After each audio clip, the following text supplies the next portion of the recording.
What is up, guys, and welcome to the second episode of the My Team journey on F1 2021. This is the career mode where we make our own F1 team and we try to bring it through the ranks to be the best team in F1. Make sure you check out the first episode if you haven't already. This episode, as you can tell by the title, is very, very spicy, and we have to deal with it straight away. First thing, Monday morning, we get this. Unfortunately, we need you to step in and make an executive decision here. So, as it turns out, one of our employees has been cancelled on Twitter. So, the Twitter police got him. Somebody put out a statement or something which was misconstrued in the community, and now we have the choice of either firing them or, as a team, apologizing on behalf of the employee. So, if we fire them, we get an increase in team acclaim, which is much needed, but we disrupt the morale of the durability department. It's a tough one. Actually, you know what? It's not a tough one. We've never had this opportunity, so I'd like to say formally goodbye from Marduk Motorsport. The department wants me to pass on their thanks for helping out. As of today, you are no longer an employee of this organization. Lucky for you, one of us is competent. I found you an option elsewhere, and I suggest you take it if you want any hope of salvaging this so-called career of yours. There we go. We are the first person in F1 game history to fire an employee in the game. There we go. We can't get fired from our own team, but we can do the firing ourselves. Maybe we can get fired. Maybe we should try and test getting fired from our own F1 team. Is that something you guys want to see? Let me know. I don't know how that's possible, but maybe we can try going bankrupt. I did try going bankrupt in the last game. Went ahead and did the video, and then Arab got it out before me, so yeah, that was a big yikes. So I never did it. Anyway, let's move into this episode then. We have some upgrades to do. We're going to do a streamlined suspension arms upgrade, or are we going to divert resources somewhere else? We've got 1.9k resource points in the top right-hand corner of the screen. We are going to do a front downforce upgrade, and I think that's a wise decision, considering we're heading to Spain next, which is one of the most high downforce circuits on the calendar. Unfortunately, because we're so early on in the career mode journey, we can only do one upgrade per department. We don't have the luxury of Marduk Motorsport of F1 2020, where we can do 3 or 4 upgrades on the go in one department. There's kind of a logjam. We have to wait for one upgrade to finish before we can do the next on said department. So we've got a bit of a logjam at this moment. We need to upgrade the facilities. We need to get everything up to Spec 1 in order to do, in order to unlock more upgrades, but we also need to do, like fabrication upgrades, we need to do quality control, we need to do everything, basically. We've got so much to do, and the limiting factor for us is going to be money, and team acclaim. If we get team acclaim, we get money, we can get sponsors, and it makes life a lot easier. But for now, it's a struggle. Our department has some good news to share. They've just finished working on a facility upgrade. The details are available in your inbox. Cool. Let's have a look. We have another one for you. We're happy regardless of what you choose. Okay, so it looks like this one is a happy ending in terms of a department event. Looks like the research team has found a breakthrough in development. We can either go for a cost-effective next upgrade, which is a 50% improvement or reduction in the cost of a front wing upgrade, or we can decline that and get 750 resource points. Thanks. I appreciate you taking the time to help out. Doing the math, 750 resource points is better than saving half price on something else. So, there we go. Fast forwarding time until we get to the end of the season, until the season break rather. We need your input on how to address an issue concerning our driver. And we have another dilemma on our hands. Armstrong believes that if he can spend more time in the simulator this week, then he can make some breakthroughs with R&D. I don't think I need more resource points now at this point. We've got a lot and we can't really spend them. So I'm going to work on the simulator. You handled that well. Thank you. We'll get a discount for the next upgrade. And my teammate gets 7 experience points for the next race, which is nice. Anyway, we're just fast forwarding through here. We're just showing you guys that there's literally nothing I can do in the way of upgrades. Either we're at department capacity or there are upgrades I can do, but they're locked because I don't have department level 2 or facility level 2 to do said parts. Anyway, it's time for the season break. Because we're missing Imola and one of the other early races in the calendar, I believe it's Portugal, there's a big old break between race 1 and race 2, that being Spain. So we'll have Monaco as the next episode, which I'm looking forward to. I know we were expecting some new developments to come through, but some of them have failed quality control. We'll need to tell the team what to redevelop via the R&D screen. So that's a shame. We had a gearbox failure, durability upgrade not go through.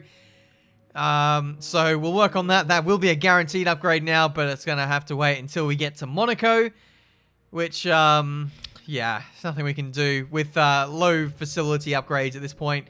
Upgrade failures at this point are just going to happen. Could you take a look at this for us, please? Bloody hell, we're inundated with dilemmas here at Marduk Motorsport. It's, all the employees are running around with, like, their heads, like they're missing a chook with their heads cut off. Anyway, that made no sense. What are we doing here? We'll accept, I guess. Thanks for dealing with that. The department appreciate it. We'll invest the 50k and get the team acclaim, which should hopefully make us fast track towards the next team acclaim level. We're in a position now where we're able to attract a new sponsor to the team. Head on over to the corporate tab and select the sponsor screen to choose who we should approach. And there we go. That 1,000 team acclaim bumped us up to team acclaim level 5, meaning we can get another upgrade, another sponsor on the car. So this is our first secondary sponsor. We're going to sort by weekly income, and we're going to go for Zaynetto because the target that they are offering that I have to meet is I literally only have to answer 2 questions during a weekend.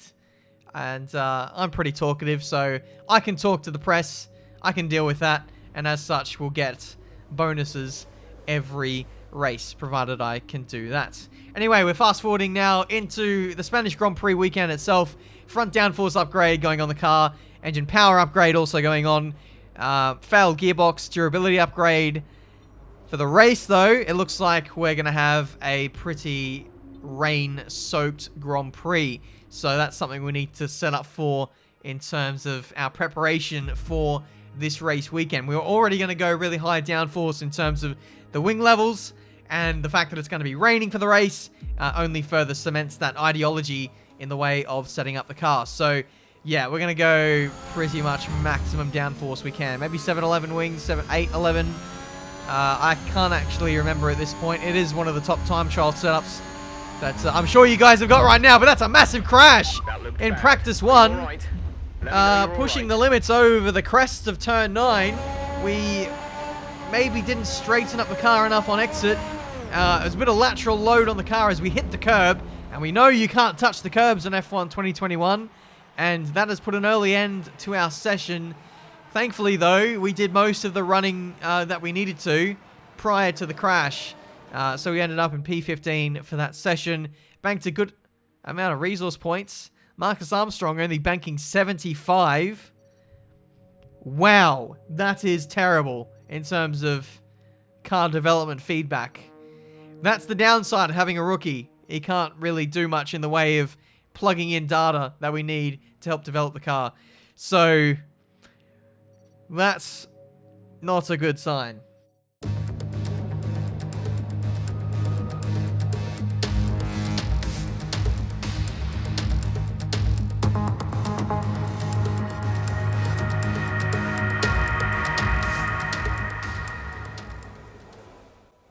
Okay, here we go for qualifying.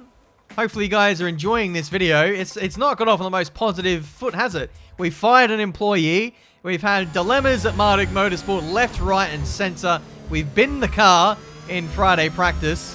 And now we're setting off for what is qualifying. And I feel a little bit unprepared, a little bit distracted even with everything that's been going on in the world of this team. That maybe the responsibilities of being a team owner is maybe starting to take its toll on the driver, Mr. Benjamin Daly, aka me. Anyway, out of the last corner, this is our banker lap in Q1. Can we get out of this session though? That is the question. No is the answer. We're still down in dead last. Unfortunately, we are a couple of tenths shy of the next car, that being Mick Schumacher, former teammate from F1 2020 Season 1, I believe. So, here we go with our next run of Q1. And this is potentially our last run of the session.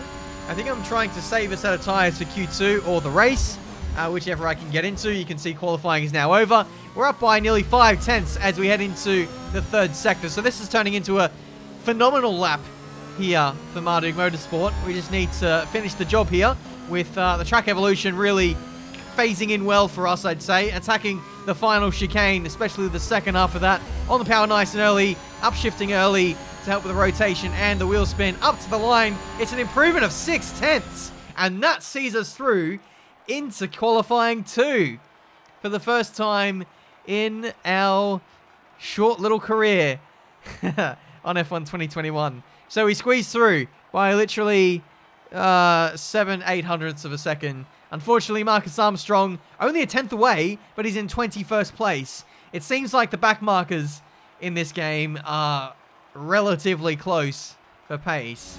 So I will absolutely take that. Moving into Q2 now. There's no point saving tyres because it's going to be a rain-affected race. We may as well go for it. I have one brand new set of soft compound tyres on, which I'm utilising now. And it's unlikely that we're going to get out of this session or out of last place. So I'm just going to go full send. We open the DRS a little bit too early at turn 9. Are you all right? Engine off, engine off. And for the second time this weekend, we've been the car. I can't say I'm surprised, to be honest. I actually was really pushing quite hard on this lap, trying to overdrive what is effectively an underperforming car. And, yeah, those things happened. I didn't want to let off here. I wanted to keep going. Yes, I had the moments touching the curb, but this time we actually saved it.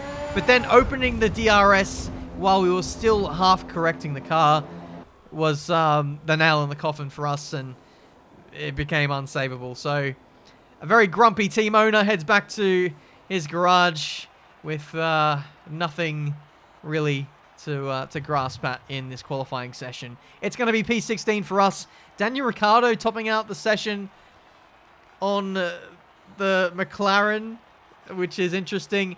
Both Mercedes drivers opting for mediums in that stint, in that qualifying session. So that obviously helps Ricciardo top out that session. But nice to see that he's firing on all cylinders in the virtual world. But we've now got to tackle the race, which is going to be a bit of a nightmare, I'd have to say. 90% chance of rain, and it looks like it's going to be heavy rain at that as well. So we can completely throw all spectrums of strategy out the window. We've just got to hope that we're fast on the wet compound tyres. The Spanish Grand Prix has been a permanent fixture on the Formula One calendar for over 30 years now, and for good reason. Do you remember Michael Schumacher's absolute dominance here in that rain-soaked Grand Prix in 1996? That day he took his first ever victory for Ferrari, and we've had many more iconic moments since. It's not going to be plain sailing for our drivers today, although with the sky falling as it is, perhaps sailing isn't too far from the truth. Anthony Davidson, could be a wet one today. Great to have you with us. What are your thoughts? It is a touch damp, isn't it? Well, as a driver, there are 3 big things to worry about when racing in these kind of conditions: standing water, tyre temperature and visibility. Judging distance to the cars around you is really tricky when you're driving through the vast amounts of spray that these wet weather Pirelli tyres kick up. After the points finish last race, let's aim to keep the momentum going. And keep the momentum going we shall. Welcome to the second race of the first season of My Team Career Mode. As you can see, the heavens have opened today, and it's, I don't know, maybe going to be a blessing in disguise for us. We don't have amazing pace, we don't have points running pace in the dry, but you never know in the rain. Anything can happen, and it usually does. As such, we're going to take literally all the fuel out of it, because if we don't, we're going to be so overweight by the end of the Grand Prix. Pit stop wise, are we going to go for a no stop? If I was brave, if we had tire wear upgrades on, I reckon we probably could. But given that this is the stock standard car with no tire wear upgrades, I think it's probably best if we go for the one stop onto another set of wet tires. But here we go for the second race of the season. It's 5 red lights, and we are underway from P16 on the grid. It's been a good start up against Yuki Tsunoda. Second phase wheel spin, though, not so great. There goes one of the Alfa Romeos on the left-hand side. Is it Giovinazzi? No, he's already ahead of us. That was Mazepin as we get up the inside of Giovinazzi down into turn 1. That is us reclaiming our starting position. After all that work, it's back to how we started. Anyway, you can see how much spray there is around the circuit. It is pretty darn difficult to see what's going on around you. As you can see, we're trying to go around the outside of Raikkonen and Tsunoda, and we're literally just about holding onto the racetrack there, dipping maybe a bit of tyre tread onto the grass as well as we dive bomb at the inside of Raikkonen and Tsunoda. That's 14th place for us. Ocon and Alonso up next, so hopefully we can continue to march forward with these guys. You can see Raikkonen dive bombing us through the middle sector. Thankfully we hold on though, and we're able to keep the position. Here's the replay. I was not expecting Raikkonen to dive bomb here. It's not a heavy braking zone. It's only a light dab of the brakes, and you're through the apex of the corner. But somehow, maybe I was just being too conservative through there on the first lap, not wanting to lose my front wing or something. Not too sure. But anyway, you can see early stages of this race, we are really struggling to keep pace with the drivers ahead. Even though I had pretty much clear air in front of me, I had so much understeer at high speed turn 9, and laying down the power out of the last corner is proving to be very, very difficult. That section of the track is actually a nightmare because you can't use the curbs on this year's game, and in order to be fast, in order to carry good momentum out of the corner, you've got to utilize the curbs in the third sector. That's someone who has maybe used a bit too much curbs at the last sector. That is Nikita Mazepin, and I've got to say that's the most realistic AI crash, AI spin I've ever seen in the F1 games. He's literally just touched that curb with the left-hand front tire, and it's completely looped him around. F1 2021. Realistic game confirmed. Anyway, no safety car out of that. Somehow he was able to pick himself out of the gravel. Who knows? Oh my goodness. That's me using the curbs to my disadvantage there out of the last couple of corners. And now Raikkonen has got us on the run up to the line. So we're down to P15. What I was going to say is maybe in the future we won't be able to use gravel traps. We'll get stuck in them, and the safety car will have to get called out. Who knows? I've wanted to be stuck in gravel traps ever since, like, remember the Toka games? Toka Race Driver 2, Toka Race Driver 3. Random fact, I remember being like a forum member and saying, let's have sticky gravel traps that we get stuck in. Anyway, enough about that. We've got Sergio Perez out of the Grand Prix for Red Bull. So that's brought out the safety car. And as such, everyone's going to be diving into the pit lane for a new set of wet compound tyres. It's a little bit early for our pit window, but literally everyone is reacting to get onto the new tyres. And I'd imagine that everyone's going to take these to the end of the Grand Prix. Yeah, lap 12. It's about, yeah, I'd say about 3, 4, 5 laps short of our pit window. We'll absolutely take this free pit stop for us and be thrusted onto, I guess, the midfield battle once again. So in we go for another set of wet compound tyres. Absolutely no danger for us in terms of switching to inters. The track is just not drying up and not showing any signs of that whatsoever in this Grand Prix. So yeah, we're just going to have to deal with it and hope for more retirements, I guess, because we're not looking like we're going to have the pace to challenge the top 10 guys, even with the additional safety car. But there's my teammate, Marcus Armstrong, carrying on for another lap, or just flat out staying out under safety car. He's trying to go for that track position. Max Verstappen They're retiring from the race. is out of the Grand Prix, and he's retired in the exact same spot as Sergio Perez. Literally 1 lap later than his teammate. Red Bull are in absolute shambles right now. There's Max. We'll get up the photo mode so you can see exactly where he is, because you can't lock onto him in the old replay cameras for some reason. But there he is. Stranded in the gravel with an engine failure, just like his teammate. His teammate's already disappeared. He's despawned. But if that was real life, there'd be 2 Red Bulls chilling right next to each other, and Max and Sergio could catch the same scooter back to the pit lane. That would be awkward. But anyway, we're getting ready to go back to green flag running, I'd imagine, probably at the end of this lap. We're in P16 now. There is a good few cars ahead of us who haven't made a stop. Mazepin, Latifi, Armstrong, etc. need to stop again. So we'll see how we go as we exit the final corner. Back underway for green flag running. Absolutely shocking restart for me as the tyres are a bit cold. We'll hopefully settle into it in a moment's notice. As you can see, Raikkonen having a go at the inside down into turn 1. Thankfully, we're the last of the late breakers and we're able to hold on. Now the tyres are up to temperature, and hopefully now we can fight a little bit. Mazepin, Latifi, my teammate, are all in the pit lane. What, only 2 laps after the safety car? Gotta say, that's absolutely pointless, that strategy. But each to their own. Maybe they know something that we don't. Maybe they know that we can't make it to the end of the Grand Prix on the 1 stop. Maybe some people will have to stop again, including us. But hopefully that's not the case. We'll check the tyre wear in a second when we can. But yeah, we're getting called in at the end of this lap for a 2-stop strategy onto wet compound tyres. We called it, and now the midfield runners are in. That's Fernando Alonso in the Alpine. We can see that's Pierre Gasly in the AlphaTauri, all diving in for fresh wets, and that's going to put us inside the top 10. And, you know, we've not even got 30% tyre wear on our worst tyre, that being the front left. So 10 laps to go. I'm actually going to go for this. We are no chance of getting points if we do a 2-stop, so I'm just going to stretch it on the 1-stop and use track position to stay ahead of these guys. It's raining. There's no DRS. There's an even higher chance we'll be able to keep the position, so I'm just going to go for it. We're in P6 right now with Lance Stroll, Sebastian Vettel chasing us down 4 seconds back. They are catching, but surprisingly on new tyres, they're not really catching us at a rate that overly scares me.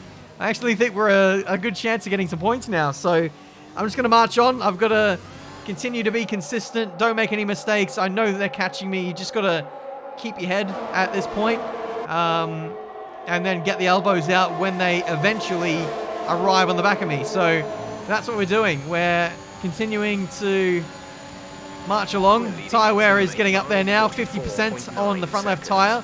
The tyre wear is pretty imbalanced across the 4 tyres, but the front left is copping the brunt of it, and I have to say that turn 3 and turn 12, 13 is the main culprit for that tyre degrading so fast. But anyway, 2 laps to go in this Grand Prix. We're still holding down P6. I think the saving grace for us is the lack of DRS for those behind. Stroll doesn't get a great run out of the final chicane, and it allows me to have so much breathing space as we run down pretty much the only opportunity to overtake around the circuit. So we're doing pretty well in this Grand Prix to hold on, and I think we're on the penultimate lap, I'd want to say. As you can see, we're on board with Stroll. Even with the dirty air, he's unable to really do anything.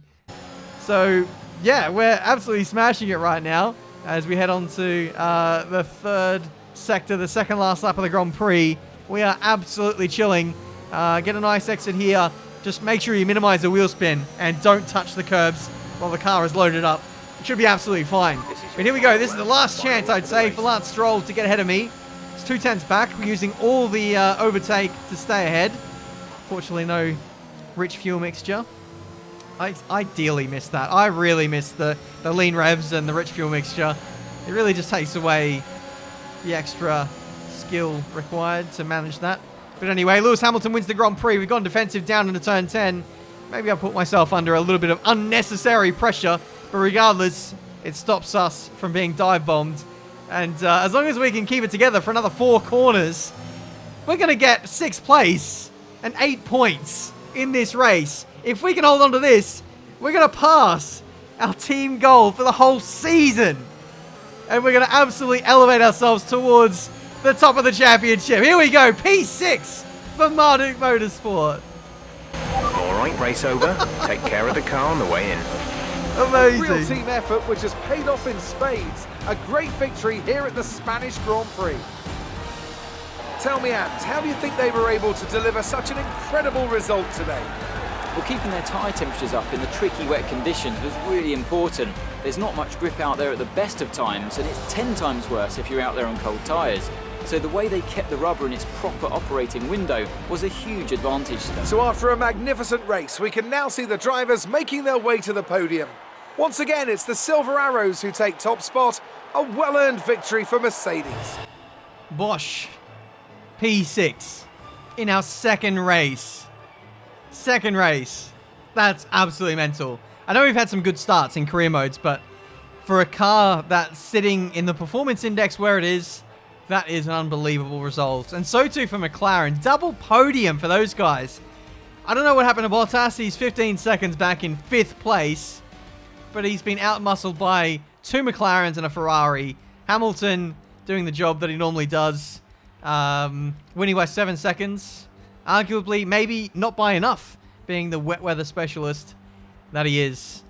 But yeah, 2 retirements for Red Bull. That was very telling for us. It would have been P8 otherwise, and a bit more of a realistic result maybe. But yeah, we stretched it to the 1 stop. We didn't really make any mistakes, and of course, the wet weather really helping us, really saving us from being overtaken at all from Lance Stroll, who I think was maybe bottling it a little bit in that 3rd sector. Wasn't getting the drive out of the last corner to set him up for a move down into turn 1. So, for the most part, we were unchallenged in that second half of the race, despite having no pace. So, very, very lucky to be fast in the right areas. It's 8th place in the driver's standings. 8th place with a brand new team. That's in their second race ever. That's mental. And P6 in the constructors as well. We are well and truly punching above our weight. However, we do have a bit of a, I don't know, a storm coming with the R&D upgrades. We don't really have much planned on the horizon. I think that's going to be our undoing potentially in Season 1. So the formula has definitely changed. We normally start off slow, and then we have this snowball effect where we gain so much momentum out of nowhere. But now we have the momentum, but everyone else is going to outdevelop us for the time being. And I didn't even get the sponsor goal. How did I not answer 2 questions? I did answer 1 round of questions from Claire. I don't know what's going on there. But anyway, that's this episode for today, guys. Hopefully you enjoyed.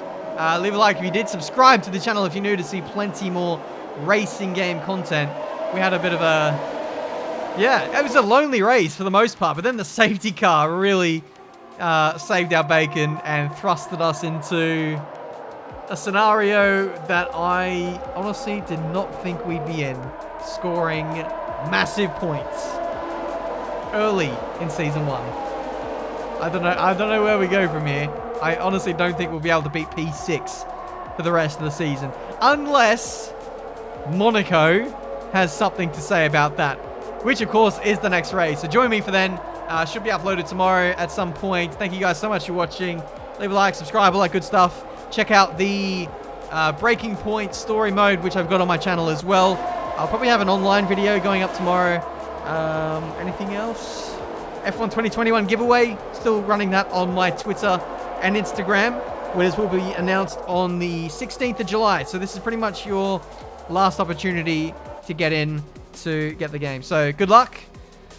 F's in chat for that bollard. And I'll see you guys next time.